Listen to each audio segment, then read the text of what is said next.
On June 2nd, 2019, 19-year-old Cynthia Hoffman was murdered in Alaska by someone she considered to be her best friend.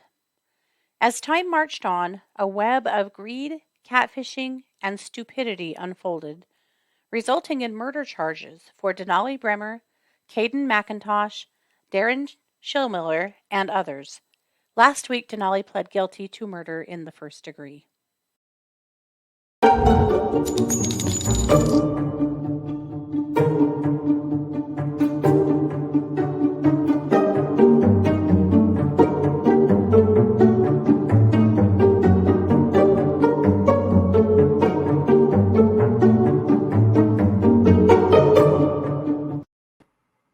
Hey, everybody, and welcome to the True Crime Squad. This is Katie Weaver. I'm here with my sister, co host, and partner in crime, Kristi Brower. Hello. Hello. Hey, everybody. Happy It's Monday. Yeah, Yeah. really And is. it really is. I know. Our whole schedule has kind of been on its ear really the last few weeks, and it's really my fault. So I do Oh, apologize. it's just as much mine, honestly. However, I have been so sick for weeks that You I have. finally feel like I'm turning a corner. I'm so much better. I I've been better for a minute, but I just haven't had my thought process back. But I think I'm back. So we'll see. Maybe I can remember a Yay. few things. So here we Well, are. that's awesome. Good news. She's gonna live. Yes. So so we're gonna try and get on a better schedule soon, but here we are. So We'll do what we can, yeah. But it's Monday and we have a really good episode for you guys. We do. Uh yeah, it's gonna I think we're gonna knock your socks off. How's that? I'm pretty sure, yeah. Well, okay. Well, then let's get going. I'm going to turn the mic over to you for our very first segment, and that is WTF News. It sure is.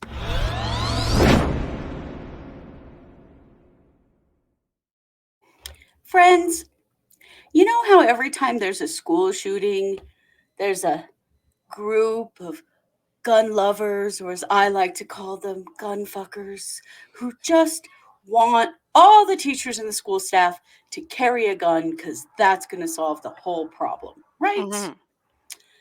Well, wrong. A Texas third grader recently located a gun in a bathroom stall at his school that had been left there by the school superintendent. What? Yeah, this is at Rising Star Elementary School in Oh, Texas. dear God. The town is also Rising Star, Texas.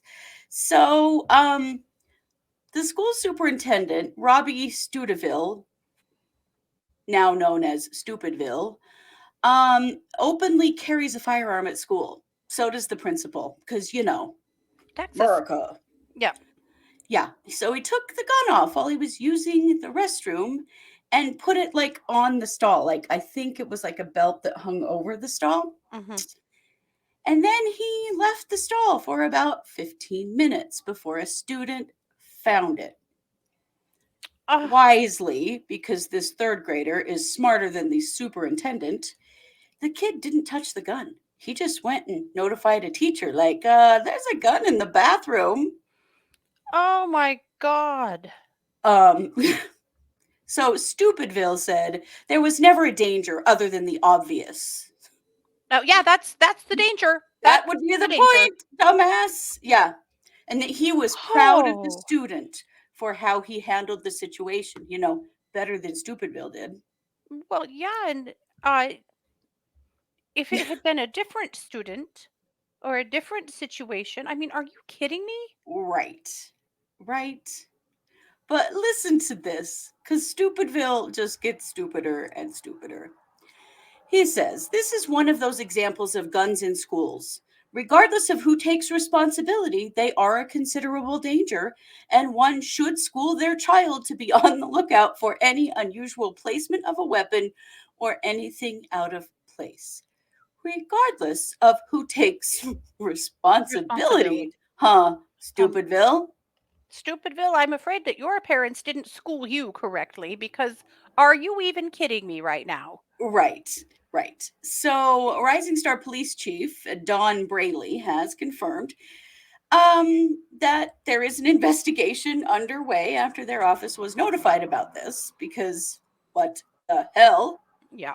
Stupidville said he's no longer bringing the weapon to school. Oh, I wonder why. Dumb Neat. ass. Yeah. Ugh. And there is a school board meeting coming up to discuss the incident. Mm. Hmm. I would think so. And also, Yeah. maybe I'm grasping, but does it make you wonder how often this has happened? Way more. Maybe Well, this isn't the first time. it happened at my university. One of the professors at my university dropped their gun in the bathroom and shot themselves in the foot. Yep. I was I thinking mean, of that exact incident, actually. but listen to this. According to Texas law, per the Texas State Library, firearms are prohibited from school grounds, regardless if the school is private or public, unless the school has expressly given written authorization for the person to be allowed to bring a firearm. So, was Stupidville even allowed to have that gun on school grounds? Probably not. Is it possible Probably not. Stupidville is out of a job and facing some charges? Yeah. Well received? That's the problem. And I know we'll get pushback because we always do on the gun topic. And I understand it. I kind of, but here's the thing, until the good guys with a gun get smarter and get more responsible, you are still the problem because it's your children that are showing up at school with your guns and Yeah. shooting up kids. It is Or your stupidity and lack of good management of your guns that cause situations like this. sure is. Well, and I mean, as I'm scrolling through, news stories, choosing what stories to cover, Mhm. I scroll past and don't cover because I'm so tired of covering them.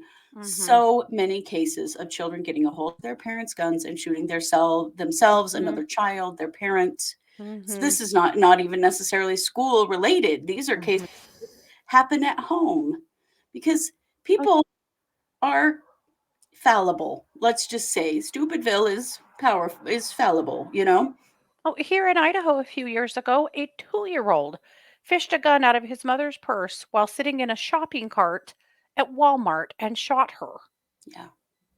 I mean, these things happen. They're Because it was just happening way rattling too around in her much. purse. Yeah, loaded. Yeah. And obviously with no trigger guard or anything, because a 2-year-old picked it up and fired it. Yep. If you really want to preserve your Second Amendment rights, do better with your guns. You Yeah. guys are the problem. You're And doing it to yourselves. expect better from other gun owners. Yeah, Expect better than this because this is yeah, insane. yeah. Don't defend this guy. Don't jump to Please don't. defend him that this was a simple mistake and there's nothing wrong with this. There's everything wrong with this. This He is the is the problem. superintendent of public schools in his community. He's literally responsible for all the children in your community. Hmm. And this is And what he he is does. so careless with a firearm that he left it in the bathroom stall of an elementary school. Yeah. And It's consider that. Would you do that? unbelievable. Yeah. Yeah. Yikes. And really is not sorry, not Yeah. taking responsibility for it at all.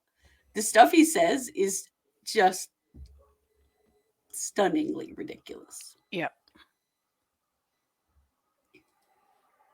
So, Wow. with that, Katie, I'm going to kick the mic back to you for the main case. Okay.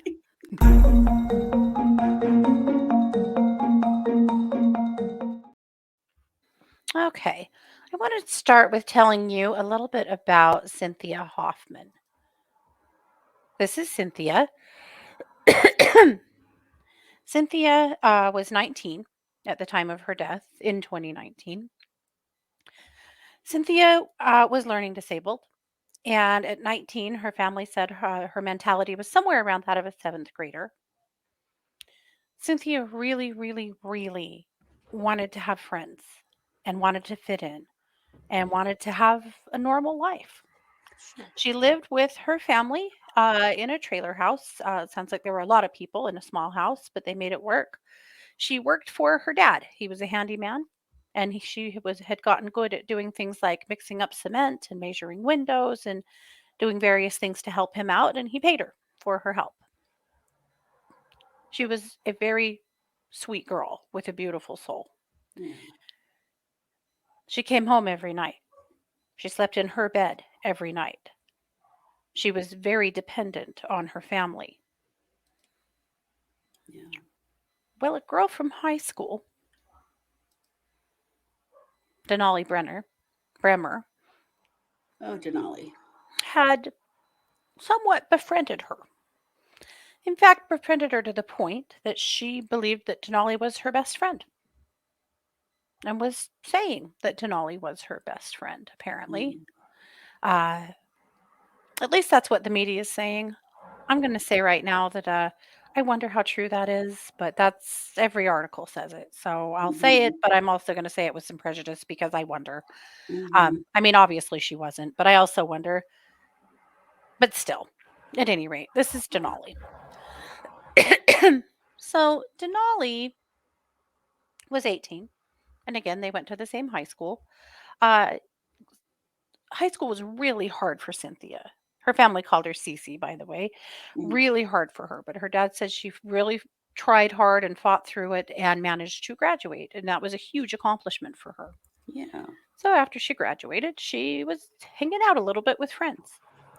And her dad owed her a little bit of money for a job that she'd done, and he had let her know she could come get her money, and she was super excited to come get it and get to go to the mall and have a Uh-huh. little money to spend. But she never showed up to get her money, which was very weird. And then she didn't come home that night, which was absolutely not at all in her character. And so her family called the police, and the police didn't take it super seriously at first. And her family was trying to instill in them she is disabled Mhm. because in Alaska, they do have a Amber Alert type alert for disabled adults that go missing. Mm, A lot mhm. of states do. Yeah. Uh, But they didn't really listen to them on that front. They didn't do that. They did finally, file a missing persons report and list her as missing, but she was missing for 2 days. And during that time, Denali's dad, or sorry, Stacey's dad was getting texts from a friend named Angela. And Angela was saying that they had hung out with her that day and that she wanted to be dropped off at a specific park. So they dropped her off there. I believe it was called Polar Bear Park. Mm. Uh, no, it was a different park. Anyway, a park that she wanted to be dropped off at. So they dropped her off at that park and hadn't seen her since. And Angela was getting very worried because she's not hearing from her and she hopes she's okay. And she's wondering what's going on. And Mm. she's not really sure what to think. And she hopes she's okay. And dad's getting frantic. He's Sure. riding around on his motorcycle, searching every spot that he can think of. The police are looking. Everybody's getting really, really scared that something really terrible has happened. And then a family member of Angela, who is actually Denali, Mm. hears her talking about this girl and saying that she heard that she was duct taped and shot in the head and pushed in the river. Oh God. So that family member, I believe this story is a little bit holy. So I believe this is what happened. And if I'm wrong, I'll correct that when I can learn differently. But uh, she was with a boy that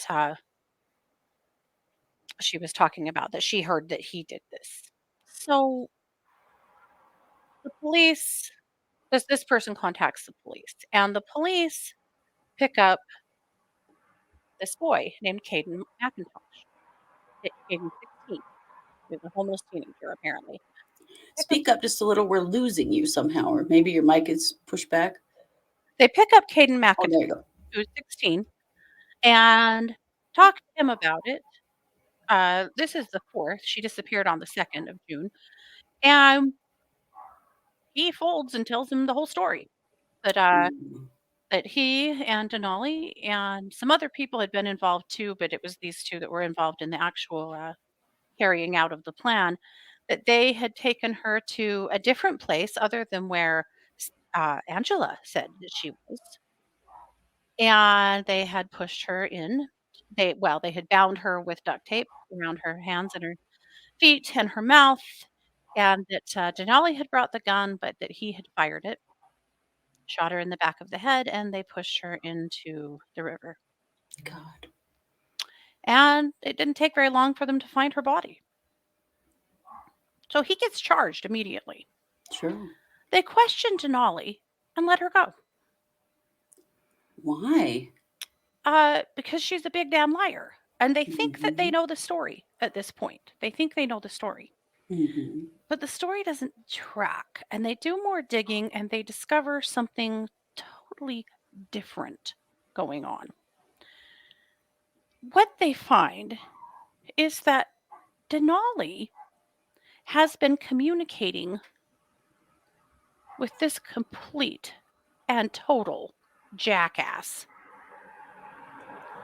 whose name is Darin Schilmiller. Now, Darin Schilmiller has been talking with Denali over the internet under a fake name. He's been catfishing her for quite some time. Mm. And he has told her that his name is Tyler and that he is a millionaire, a multimillionaire, and that he has a fetish for sexual assault and murder. And tells her that if she will sexually assault and or murder someone and film it and send him the video and all the pictures, that he will wire her $9 million. And Denali, being dumb as hell, Yeah. actually believes this My and is God. foolish enough and evil enough, I guess, and greedy enough that she falls for this. And she gets 4 other men or boys involved, teenagers, in the plan. And they choose poor Cynthia as their target. Why? I'm sure it's because they knew she would be easy to trick, That's which is awful. so damn sad. Yeah, it is. So they set up this whole plan. They apparently planned it for about 3 weeks. And then they carry out the plan. So once the police are on to Schilmiller, Mhm. and of course Denali is arrested, the other boys are arrested, and Schilmiller is arrested. But wait, he'd already been arrested. For what? Federal child porn charges. Oh, God. Turns out Schilmiller is quite the piece of shit.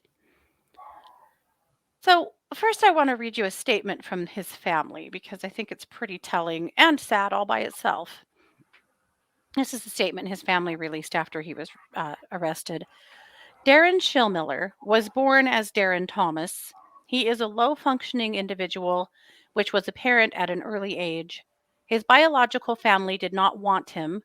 He was subsequently adopted into the Schilmiller family in an attempt to provide a better life for a child. We had no knowledge of what was happening, nor did we believe he was mentally or morally capable of carrying out these actions. We are mortified this is attached to our name. Our family is disgusted and hopes justice is served. We want the victims' families to know our thoughts and prayers are with them. As bad as our embarrassment may be, it pales in comparison to the tragedy they had to endure. Like, Wow. what? Yeah, they Okay. really gave a shit about that kid. Yeah. Not. Well, then we start learning more about Schilmiller. He's a local weirdo. He graduated in 2017 from North Harrison High School in Indiana.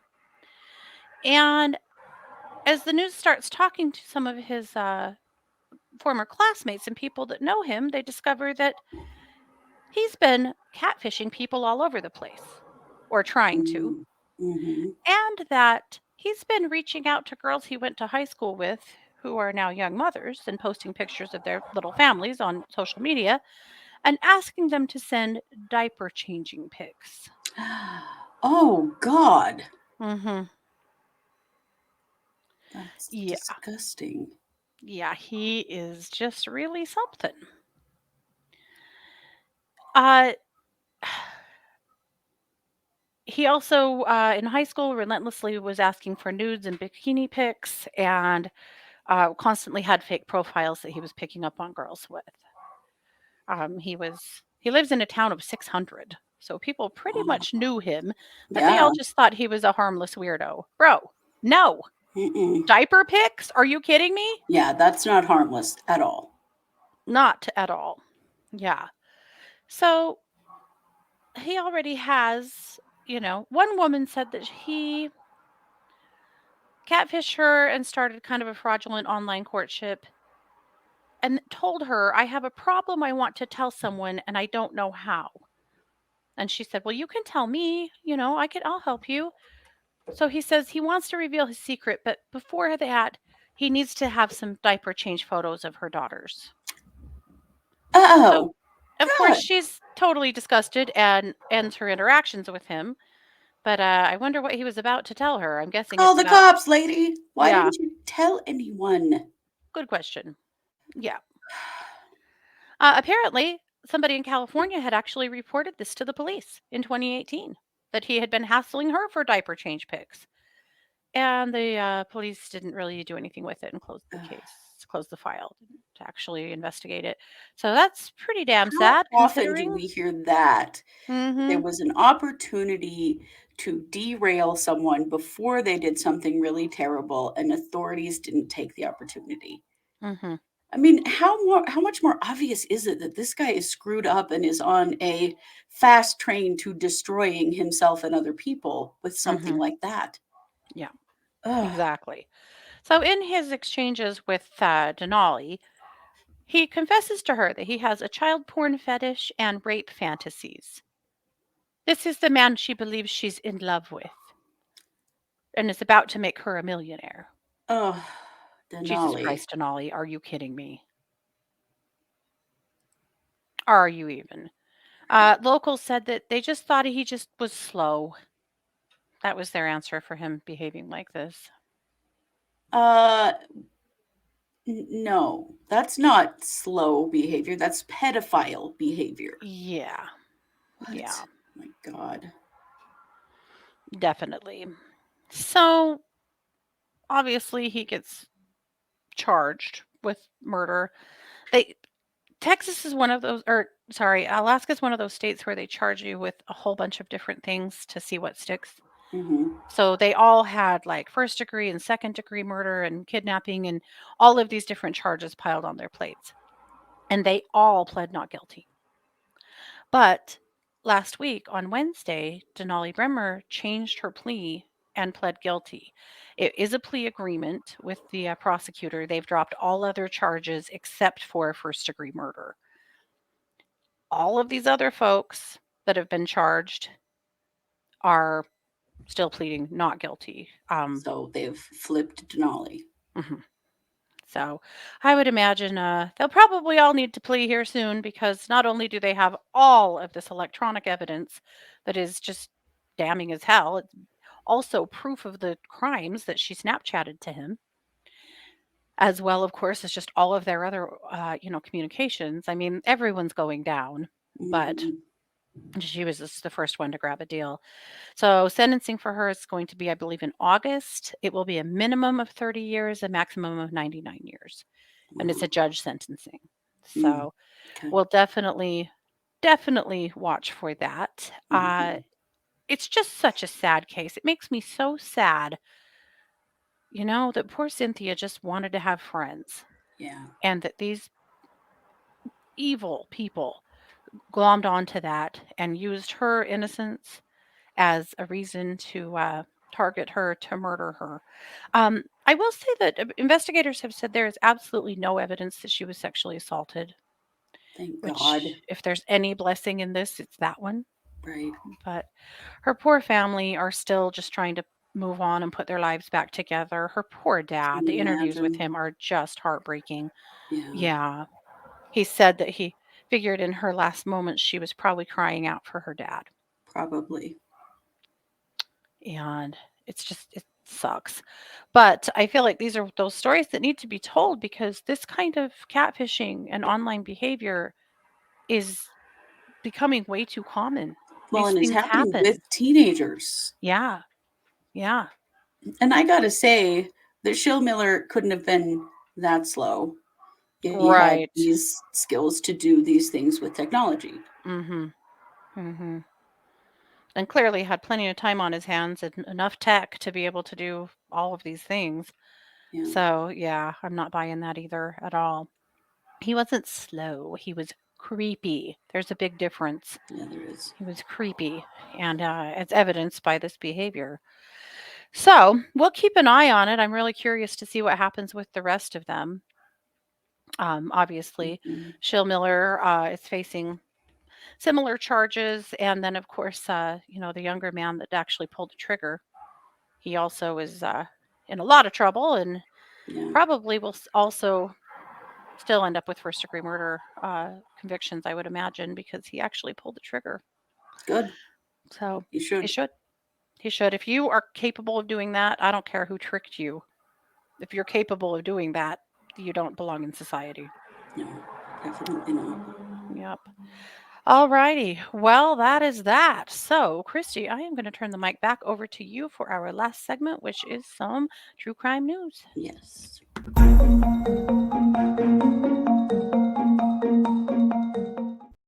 All right. The People's Court is in session. Oh, People's Court is. It is The Hague. yes. Hague in the Netherlands. So, Hmm. known as the People's Court, it is a court that usually investigates and rules without any actual power around human rights violations around the world. Yes. I feel like there's an accountability gap when there are not ways to have some kind of an international tribunal that has jurisdiction over particularly leaders of countries. Hmm. And they are in session because they have put Russian President Vladimir Putin on trial Yep.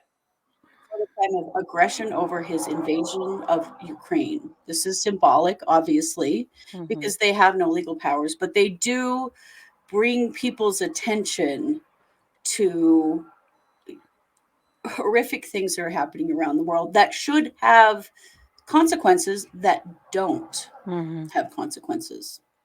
Yeah. Let's see. This is a crime that belongs in the annals of infamy. It is a crime that demands accountability, said Drew White, a Canadian lawyer acting as one of the court's prosecutors. This is what the International Criminal Court, which is actually an international court, has opened an investigation into crimes committed by Ukraine, but it doesn't actually have jurisdiction to prosecute Russian leaders. So Hmm. again, I think just when The Hague comes out with a trial, it is because they want to make a point that there is no way to consequence Putin, and there should be. Yep. So, of course, there's a lot of international pressure to find a way to prosecute for his crimes. Hmm. But the problem is everybody's just trying to help Ukraine because at this point, that's really all we can do. Yep. Unfortunately, we don't have any power over Putin, which I think we all wish we did. Oh, yeah. So the link for this article will be in our show notes. Watch it, and then you can go in. I believe you can actually watch the trial as it plays out. It started today. And it's very interesting because at least what they can do is lay out on the table what the crimes are Hmm. and how they can prove that they have in fact been committed. Hmm. And then they will deliver a verdict on Friday, Hmm. which is actually the anniversary of Russia's invasion of Ukraine. It's already been a year, you guys. Yeah. Yeah. Putin was actually invited to participate, but of course got no response. But I think that it even symbolically it matters to bring to the world's attention human rights violations Yeah. and war crimes. And honestly, we need more of that. There are plenty of them going on right now that have not been brought to the world's attention. Yeah. but at least we see this one starting to get there. Maybe we'll see others as well, but at least to see what the evidence is against him. And, because there's a lot of misinformation, particularly through Russia, lots of propaganda about how they're Nazis in Ukraine, and that's what they're doing, is wiping out the Nazis, and that is absolute utter bullshit. So anyway, the link is in the show notes here. Check it out. It's pretty interesting. If you've never watched a Hague trial before, it's very interesting to see how they handle these things, and it's important. We need to mark these things. Yeah, it's for history and humanity. So good. All righty. Well, that is it. That is Monday. So we'll be back tomorrow with a brand new episode. We won't have an episode on Wednesday because Thursday is court time yet again. And I will be going to court in Fremont County. I won't. Unfortunately, I can't go this time, but I will be there. We're going to sit through court yet again, and we will live book it into our Facebook group and see what's going on over there with the Daybell Vallow belligerent herd circus. So we'll let you know. Yeah. All righty, guys. Well, do something good for yourselves today. You know you deserve it. Thanks for being here. Like, share, follow, do the things. This has been yet another production of the True Crime Squad. Bye, everybody.